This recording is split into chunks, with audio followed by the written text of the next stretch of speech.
All right, everybody, give it up once again for Lisa and friends. Yeah, always enjoy singing with y'all. Welcome once again to Dwell Church. My name is Matt Stefan, part of the leadership team here. Grateful that you're here today. I look forward to spending these moments with y'all. Excited about today. Dwell Church is a 2 years old plus church plant, and we feel like we've been put on this planet for a specific reason. That is to help people dwell in the presence of Jesus. So we're on a quest. We're on a quest to build a church where anyone can take a step closer to Jesus. I hope if you're here today, maybe you're here for the first time, maybe you've never even been to church before, any time in your life that even just for 45 minutes here you feel invitation to take one tiny step closer to Jesus. I'm excited about that. Dwell Church is a church built on 5 core values. Got to mention those. I'm waiting for the time. 2.5 years coming up. I've never messed up the core values. Is today going to be the day? We want to be Jesus-centered, research-based, trauma-informed, diverse, affirming, and inclusive. We're exploring together what that kind of church looks like, and it's really fun. Dwell Church people are amazing. If you're new, we'd love for you to connect with us so we could connect with you. You can tap your phone there. Part of what you get for tapping your phone is all of the Arthur Brooks Science of Happiness materials that we've created so far. That's a great package of goodies there. But also, I just would really love to hear your story, what brought you through Dwell Church's doors. So if you would, connect with us there. A couple of things coming up in the life of Dwell Church. One is we're hiring. We're hiring somebody for our next gen role. This is a major financial milestone that we've been working on for the last 7 months to get from our sustainability, where we can keep going in this particular model of church, to being able to hire someone was a lot of work. It was from moving from $25,000 a month to $32,000 a month. So that was a lot of real hard, prayerful work that Dwell Church has been doing. So we've been posting this job all over. We got a bunch of good candidates already, but if you know someone or you're like, I meant to start giving in that campaign, now you should, because we're really doing it. But that's exciting stuff. Part of what I'm going to be doing is personally handing out invitations to apply for this job in Boston next week at the Post-Evangelical Collective National Gathering. I'll be there all next week handing out cards, say, Dwell Church people are amazing. You should come work here if you want to. It's going to be great. We don't have a denomination or a church planting network, but this is like the closest ecosystem of a good fit for us. I love being there for 2 reasons. One, we're just not quite the center of the target for this bunch. This is sort of a backwards-looking deconstruction, if you're familiar with that term, type of movement. People really rethinking their faith. We're that. But we're also looking forward, that we live in a post-Christian environment, and so we know people that have never been to church before. How we're going to talk to them about Jesus is part of the question we're asking. That's part of why I go to these, is to help prod them forward to start thinking about, what does the next church look like? And I say, looks like y'all. This is what I think it looks like. Our hunch is the next church is something like this. So that's really fun. And the other reason I like to go is that it makes me happy. There's a lot of people doing really hard work in a church that they are not a good fit in, where they're trying to do their very best to make it look and feel a little bit more like this one.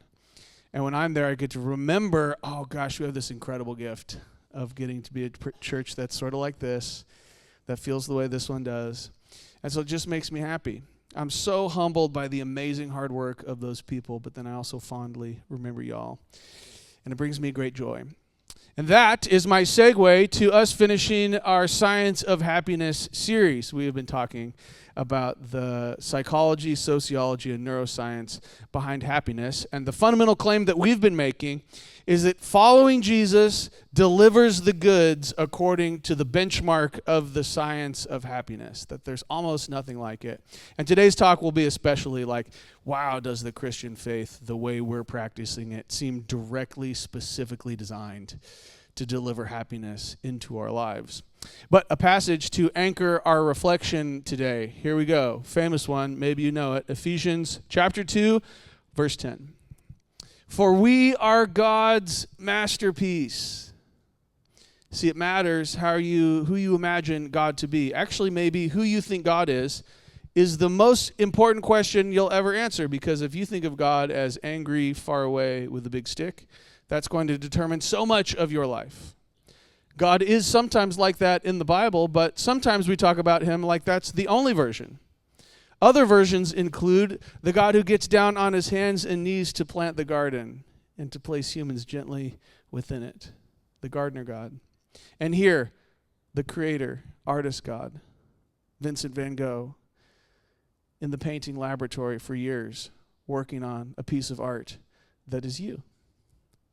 He has created you anew in Jesus Christ so that you can do good things that he has planned for you long ago. That part of what the science of happiness tells us around experiencing purpose in our life is that it is incredibly good for your sense of well-being to see God's close and benevolent hand at work in your life. If you can live your life perceiving God's hand to be at work in it, you are measurably happier than the alternative, is the claim of the science we're wrestling down today. Or, another way of putting it, you were made for a purpose. And the question before us is, how in touch with that purpose are we? Okay, we've been working with this formula from Arthur Brooks. Durable happiness equals enjoyment, satisfaction, and purpose. Enjoyment, you might remember, is your brain's natural capacity to feel pleasure, but also included are community and gratitude. Those are the three parts that make something enjoyable. And scientifically, the best thing you can do to have that kind of enjoyment is have your friends over for dinner, which we're doing next week on May 3rd.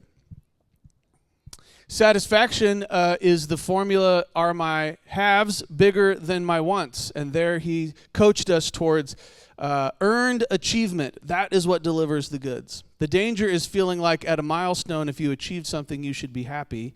And he called that the destination fallacy, that when you arrive at the destination, you will be a happier person. That is never how it works.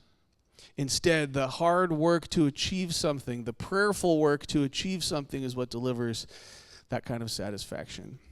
Finally, purpose. Here's the book that we're working with, The Meaning of Your Life, from Arthur Brooks.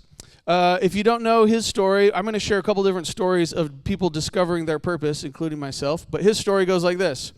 Growing up, he was preternaturally good at music. And so when he was 18, as you do, he decided he wanted to be the best French horn player in the world. And so he didn't go to college, instead went on the French horn performance circuit, which maybe you're familiar with. And then his very first performance at Carnegie Hall, solo performance, French horn, Carnegie Hall. He was 22. He walked out. He was waving to his adoring, cheering audience, and he fell off the front of the stage, damaged his French horn, got up and said, "I'm okay," played his songs on the bent French horn, continued making music until one day he realized maybe there was more in him than just playing the French horn. And so he went back to be an academic. He went back to college at 30 years old. And he finished his undergraduate, graduate, and PhD in sociology, where he studied like the science and sociology of happiness. And then after that, he was leading this big nonprofit in Washington, D.C. He was very proud of like how big it was. It had 100 employees. It was this really big thing. And then eventually his wife told him, "You are someone who studied happiness professionally. Why are you so miserable? Will you please use your PhD to fix yourself?" And so he went on a pilgrimage, the long, beautiful pilgrimage across Spain, the El Camino. And there he was reflecting on, what is my purpose? And he came away feeling like, oh, I have spent most of my life trying to be the loudest one on the stage. And now I want to spend the rest of my life teaching as many people as possible how to be happier. And at 50 years old, he changed his whole career, reoriented, started writing these books and telling us what to do, which is somewhat helpful. So what is happiness and what is it not, according to the guy who fell off the stage with his French horn? He says this: happiness is not a feeling. Feelings are simply signals that our brain sends us in response to our environment. In the other talks, which you should go listen to, we talked at a little bit more length that a feeling chemically in your brain only lasts for 90 seconds. Anything else is somewhat optional to you. Very useful information. So if we base our happiness on that 1 90-second experience, it won't be durable, it will be fleeting. So happiness is not a feeling. Instead, it is something much more stable and permanent than that. It is the result of a life lived a certain way. So we're trying to create a lifestyle that delivers to you and I a durable sense of well-being. What else is it not? We should not be looking for happiness as a destination. We should be looking for happy-erness. Part of the reason he says that is some people are genetically happier than others, and we hate those people, right? At least I do. Some people are happier than others, but we can all increase our happiness, is what he's suggesting there in this more durable way. It's not a place. You don't get happy. You grow in happiness by managing the things that you can control. Happiness is not something that happens to us. It is something that we practice, especially today. We'll be talking about that. It is the work of art that we create using the brushstrokes of our faith, our family, our friendships, and our work.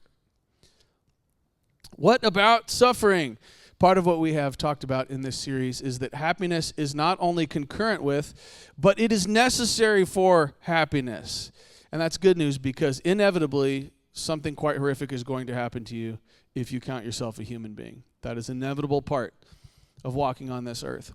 So, he says, to be happy, you need meaning, and to have meaning, you need a certain amount of suffering. Therefore, to be happy, you must be willing to suffer. And if you try and avoid all pain, you will inadvertently avoid the very things that make life worth living. And we're going to talk about some of those really painful things today, because we're going to, at least for some of today, talk about relationships.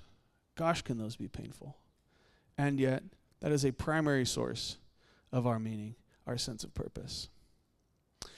All of this science of happiness, we have been building the case for how it intersects directly with, it resonates directly with our followership of Jesus. Here's why. Deep in the heart of the Bible is a singular theme about all of the universe flourishing. The webbing together of God, humans, and creation in justice, fulfillment, and delight is what the Hebrew prophets called shalom. We call it peace, but it means more than peace of mind or a ceasefire between enemies. In the Bible, shalom means universal flourishing, wholeness, and delight. And book after book in the Old Testament tells us about a singular figure who will one day lead all of creation to universal flourishing, wholeness, and delight. That is what you were intended for. And so, of course, followers of Jesus have to be shalom people, carrying a certain lightness and happiness, even in the midst of all the misery that is constituted in being a human being. You were made for universal flourishing, wholeness, and delight. The work of becoming more Christ-like for each one of us will be growing in our capacity for flourishing, wholeness, and delight. So, the thesis of this talk, as I stated, is that the Christian faith is almost specifically designed to deliver the kind of purpose that the science says is good for us. Let's get into it. First, a story of my own purpose discovery. Here's how it worked. Some of you might know that I grew up in a really weird church. So weird, in fact, that they made a documentary about it. It's called Jesus Camp. I don't recommend it. But I did grow up in that church and knew all those people. And after many years of therapy and talking about my faith and getting a graduate degree in Christianity, I came to the conclusion that there were some very good things that happened to me there. People loved me. That was the first place I met with Jesus. They taught me to read the Bible, all things that I deeply treasured. Some of those people are still very dear friends that I talk with all the time. Some very good things happened to me. But they did make a documentary about it, so you know something was up, right? It was in many ways an unhealthy emotional ecosystem, the wounds of which I carried for many years, right? At the same time, in high school, I had this sense that I was called to be in ministry. And at the same time, when I graduated high school, by that time, I'd already sworn an oath to never go inside a church again. So it was a really difficult time for me, working that out.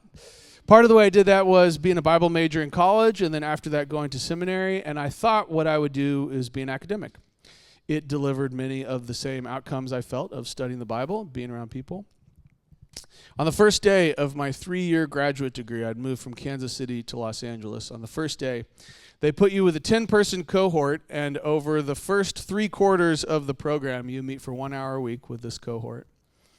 It is your vocational discernment cohort, because a lot of pastors think, or a lot of people think they want to be pastors, and then after graduate school, they never do that. So they want to start on the front end. Let's think through this a little bit before you get all this school debt going in Jesus' name.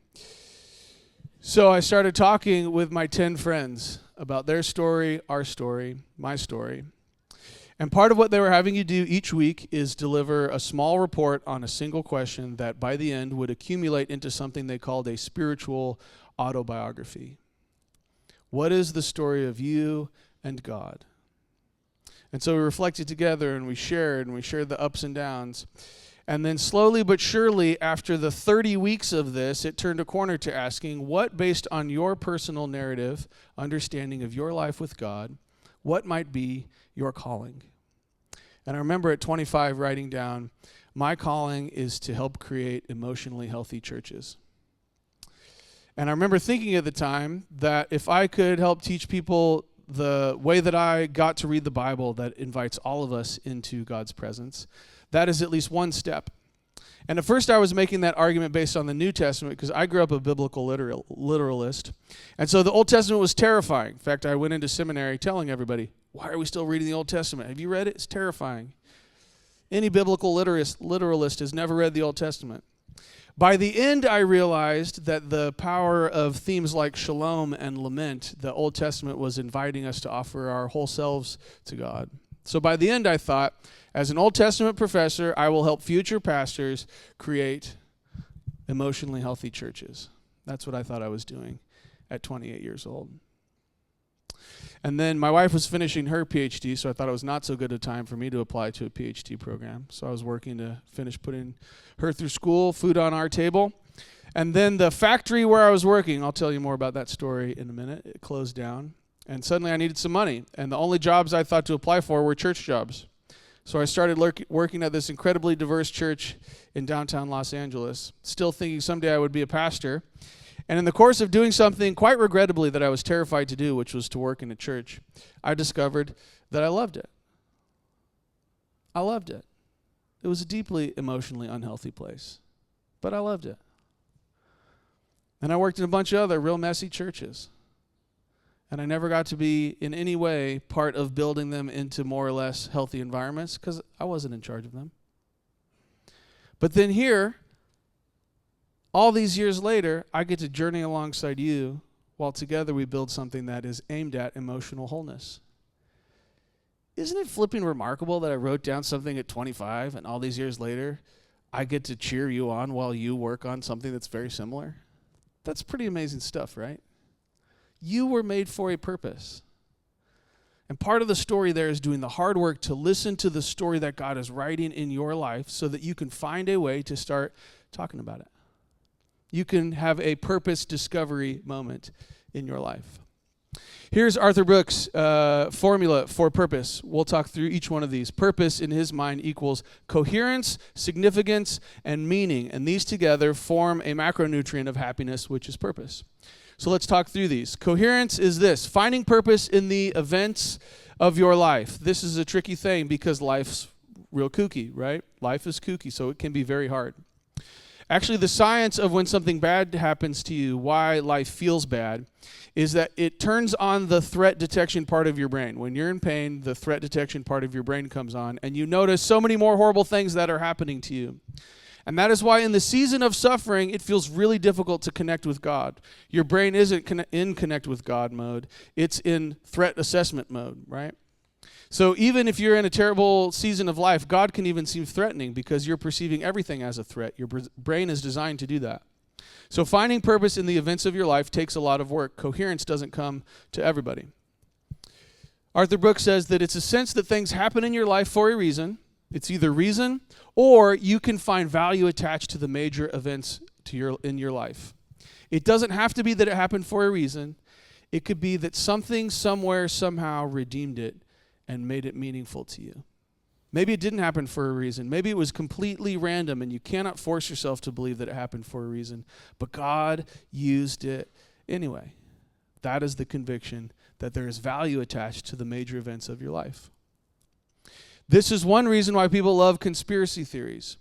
We're so hungry to make the world cohere into a cogent set of experiences that we would rather believe something absurd and false than something that is incoherent but true. So that's why all your friends online are willing to believe a conspiracy theory now and then. Probably you do too. But some more than others. This is a big problem in our world because the world got more absurd at some point recently, or at least doesn't it seem so. That's sort of an aside. We can skip that. Here's what Arthur Brooks says. As a Christian, I believe that God exists and has a plan for my life in the universe, a lot of which can be understood by science, but much of which will only ever remain a mystery to me. Isn't that a powerful sentence? Some parts of my life can, in fact, be understood by science. Much of it will remain a mystery to me, and I think that's all part of what God is up to.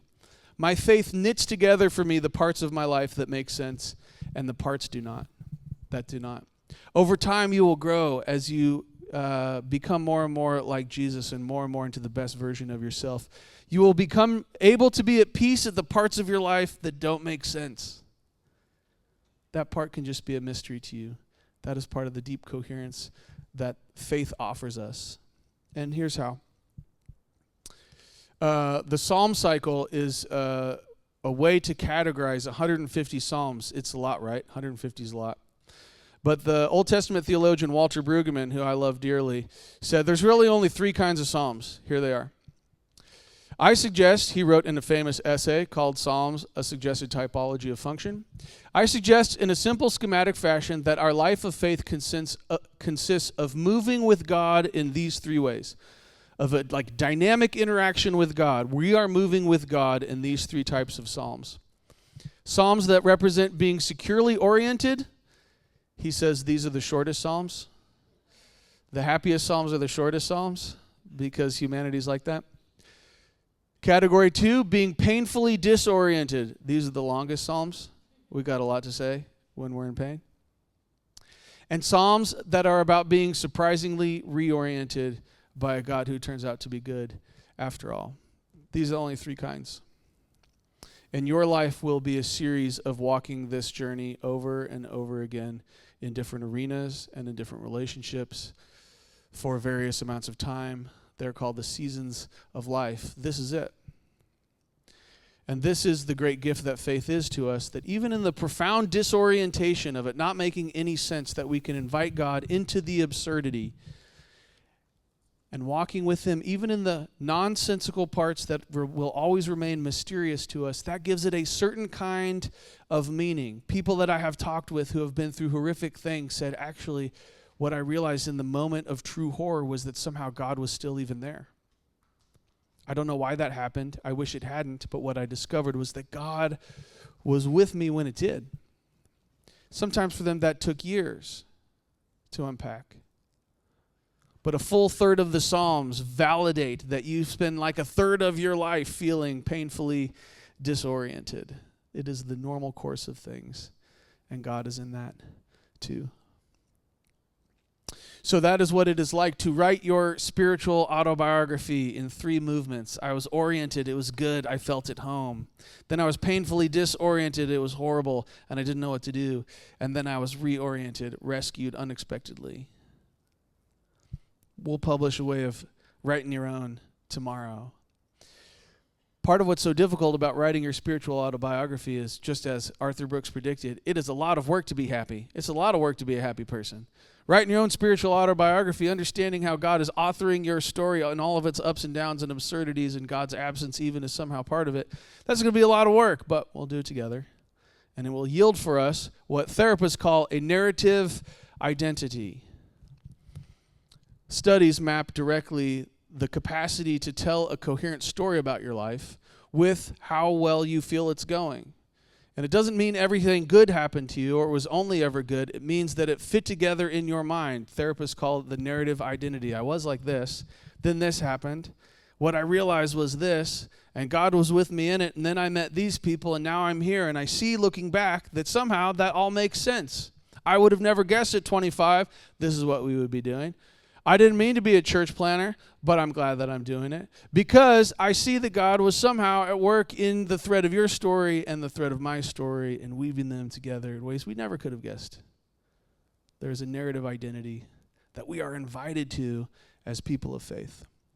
Okay, purpose, coherence, significance, and meaning. Significance is primarily relational significance. It is the meaning of your life to others. If you have people for whom you are important, that maps directly in the measurements to you feeling like you are subjectively doing well. There's a strange bit of research here that shows it really is better to give than to receive. By the end of this, you're going to feel like, did he read the entire book to us? Pretty much. That way you don't have to read it. It's a good deal. Arthur Brooks on growing in how your life is meaningful to others. This is just one avenue of meaning, but it applies to all ways of giving to someone else. Early in my academic career, he wrote, I did a lot of research on charitable giving behavior. Who gives? Who doesn't give? Who thinks they give but actually doesn't? And exactly why people choose to give their time and money to others. During this period, I came across evidence that when people give to charities, they tend to get more confident and less depressed and anxious. Giving money to charity makes you less depressed and anxious. That's nuts, right? About 25 years ago, a psychologist friend of mine explained why this is. His research indicated that the act of giving changes the giver's mindset from person with problems to problem solver, which improves their sense of themselves, their well-being, and their personal effectiveness. You may have experienced this when you yourself did something kind for a friend or a child. You felt strong as a result. Selfless action is a form of self-transcendence which yields personal benefits. My psychologist friend said something else that proved revolutionary for my thinking, and in fact my whole life. To give a great deal to one person is even more powerful than to give a lot to a lot of people. They ended up in this narrative adopting a child based on this research. You don't have to do that. Most of the research in the field simply examines how people feel and act after giving some time or money to a worthy cause. Even so, we see measurable effectiveness on happiness and meaning. Virtually all of the experiments show that pro-social, generous behavior raises well-being. So that's why we want everyone at church to have a builder role. I'm helping you with your mental health by asking you to volunteer as well. Very welcome. Last bit. What element of happiness is activated by giving generously to others without seeking reward? You guessed it. It is your sense of purpose. It is your significance to others' lives.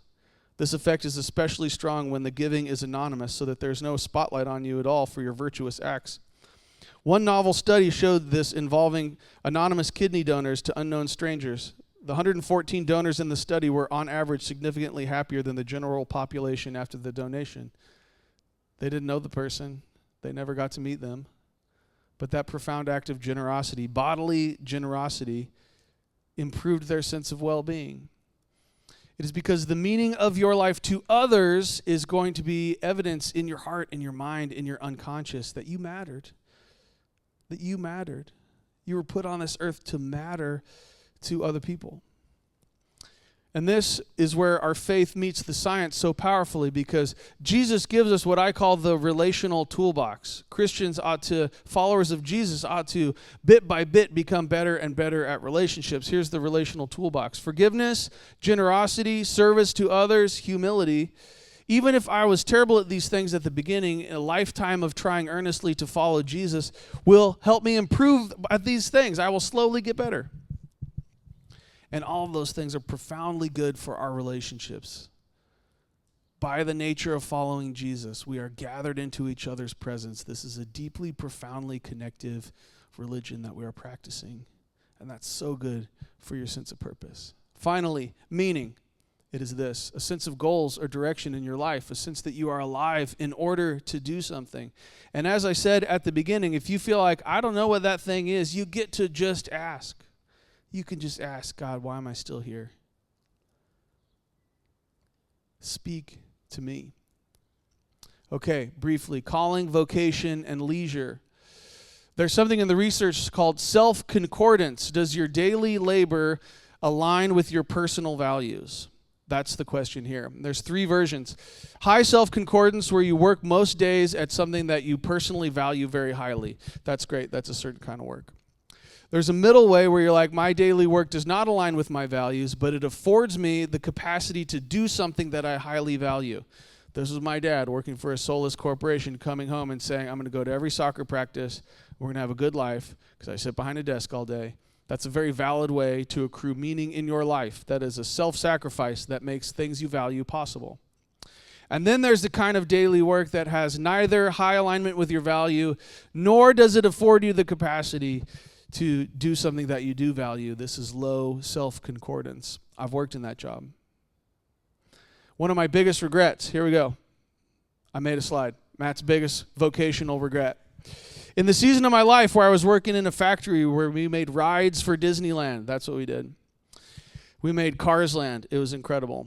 And there was a big model. It was like 2 picnic tables, 2 ping pong tables of the ride itself, and this machine scanned it, and then it spit it out in 6 by 6 foot panels, and we were building it. I was the quality control person, and I had to spray paint my initials on every panel that turned into the giant canyon that is Cars Land. And I saw how soulless this was, because every day the Disney guys would come in, and they would move up the date that we were supposed to be finished by. And then when we would say it would be faster if we could visit Disneyland and see what we were doing so that we could put together this is what we're building and that's where it goes. And they said, no, you will never get anywhere near Disneyland because these people are not Disneyland people. You just work in the factory. So slowly but surely, this was deeply depressing to me. All these guys I really liked that I worked with were slowly, one by one, laid off as we got closer to the deadline. And then one day we really, truly worked ourselves out of a job. We built every ride for Disneyland on the planet Earth. And I was like, Mickey Mouse, you suck, right? It was really depressing to me to show up for that. But I always regret that I didn't go around and high five every person in there every morning and say, I'm glad we worked together for this season. You're a cool person. How are your kids? What are you doing this weekend? Instead, I just felt sad about it. I was genuinely sad. I made a few great friends that I'm still there with, but I wish that I was the biggest cheerleader. I wish that I was the first person there every morning, high-fiving every other person that had to come into that soulless job, because even in a job that does not align with your values, you can still honor Jesus somewhere there. And that's actually what the studies show, that people who get low on the self-concordance, what they can do is make coffee for everyone, and their sense of well-being is boosted immediately. Any person can find meaning in their job by serving people in Jesus' name. That's a really remarkable thing. Really remarkable thing. One last bit on leisure. I'm going to tell you to take some time off of work here, so it's worth being 2 minutes late from this service. Americans have a tortured relationship with leisure. We have a very narrow idea of what it should be. We think it should be like sleeping in. Wrong. There's a kind of leisure that measurably is very good for you. Here's what it sounds like. The research around leisure is shaped by a German 20th century philosopher named Joseph Piper. He conceived of leisure as an attitude of contemplation, openness to the world, and deep reflection. Leisure, in other words, is anything but just chilling. It is actually a serious business in life that, if done right, can save you from either workaholism or meaninglessness. Leisure can serve as calling itself. Properly understood, leisure is the work you choose to do without the economic whip driving you. Leisure should involve philosophical contemplation, artistic experiences, spiritual experiences, learning new skills or ideas, spending time in nature, and deepening your relationship. And he argues that you should allocate time to those things just as you would your job. That if we worked hard at those things, how much happier would we be? Incredible. Relaxing is something different. It provides only minor temporary boosts of positive emotion. What gives us a more sustained, meaningful reward are pursuits involving social engagement, personal reflection, and activities in nature or of a spiritual experience. Incredible stuff. When you set aside time to build into yourself and others, you achieve a sense of purpose in your life that might be best called calling. Here's the last bit here. Recently, my wife and I got into the poet David Whyte. Guy's incredible. Look him up. And he wrote these compilations of poetry. He's an Irish guy living in New York over the past 30 years. And we were listening to him on a podcast, and they were like, how do you write a compilation of poetry? Is it like, I'm going to write 40 poems? Or is one like, I've been working on this poem for all my life, and this one just came to me. Like, how does it work? And he said, life is full of seasons, right? And every season has its harvest.